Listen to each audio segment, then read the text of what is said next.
the people of Bangladesh welcomed the decision that has been taken by the present government, because water is a big issue for the Bangladesh, and if a Padma barrage is built, then people will be much more benefited. I think looking at the newspapers and the news agencies and everything, people has accepted with overwhelming thinking, yes, we need that. Thank you. So what do you think about this overall cooperation between India and the new government of Bangladesh? You have already met with the Indian High Commissioner.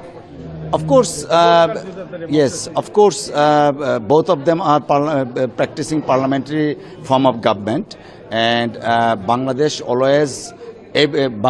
always regard India as a good friend, but that friendship should be with respect each other. It's not that dominating to each other, with respect, and thus relation should be people to people relation rather than person to person. Thank you.